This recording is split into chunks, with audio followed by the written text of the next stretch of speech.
Assalamualaikum warahmatullahi wabarakatuh. Perkenalkan, nama saya Soleha dari Prodi Pendidikan Madrasah Ibtidaiyah Saya Al-Fitrah. Alhamdulillahirrabbilalamin. Segala puji bagi Allah sehingga saya dapat menyelesaikan tugas ujian akhir semester ini dengan tepat waktu. Tak lupa saya ucapkan terima kasih kepada Dr. Kusroni selaku dosen pengampu mata kuliah studi Quran dan juga yang telah membimbing kami di semester 1 ini. Di sini saya akan memberikan pengetahuan dan edukasi kepada kalian semua apa itu muhkam dan mutasyabih. Pengertian muhkam. Muhkam berasal dari kata ihkam yang berarti kekukuhan, kesempurnaan, keseksamaan, dan pencegahan. Secara terminologi, muhkam berarti ayat-ayat yang jelas maknanya dan tidak memerlukan keterangan dari ayat-ayat lain.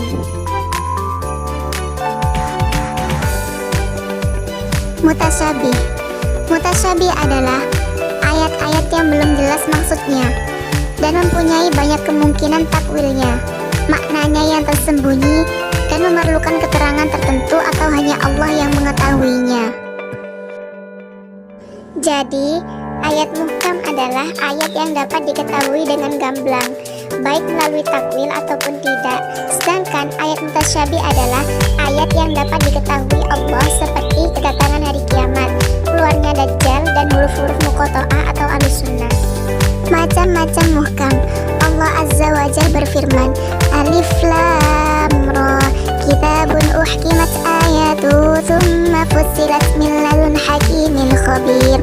Alif Lam Ra, inilah suatu kitab yang ayat-ayatnya muhkam atau disusun dengan rapi serta dijelaskan secara terperinci, yang diturunkan dari sisi Allah yang maha bijaksana lagi maha tahu. Surat Hud ayat 11. Dengan gamblang disebutkan dalam ayat di atas bahwa semua ayatnya muhkam. Jadi, muhkam merupakan sifat bagi Al-Quran secara keseluruhan. Inilah yang dinamakan oleh para ulama dengan ihkamun am. Muhkam di sini maksudnya adalah Al-Quran itu sangat sempurna dan tertata dengan susunan yang paling rapi. Semua berita yang terkandung dalam Al-Quran adalah benar, tidak ada kontra sama sekali. Macam-macam mutasyabih. Pengelompokan macam-macam mutasyabih ini ada beberapa pendapat ulama di dalamnya.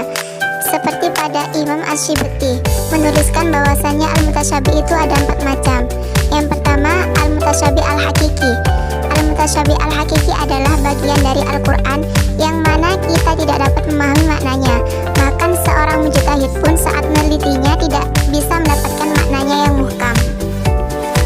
Al-mutasyabih al-idofi adalah bagian dari Al-Quran yang sebenarnya maknanya bisa dimengerti dalam syariat, akan tetapi terkadang diracukan oleh kejahilan atau hawa nafsu, sehingga dalam pandangannya menjadi mutasyabih yang sebenarnya lebih condong kepada muhkam. Jenis kedua ini disebut juga dengan istilah al-mutasyabih an-nisbi.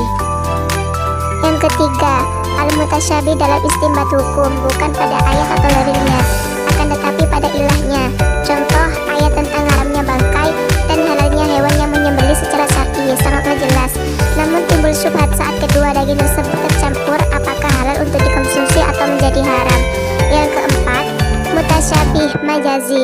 Mutasyabih majazi adalah mutasyabih yang sesuai dengan tingkat pemahaman masing-masing, tidak bisa disamakan tingkat kesamaran atau ketidakjelasannya. Sebab bisa jadi menurut sebagian orang jelas, namun menurut sebagian lain masih samar. Hikmah muhkam wal mutasyabih.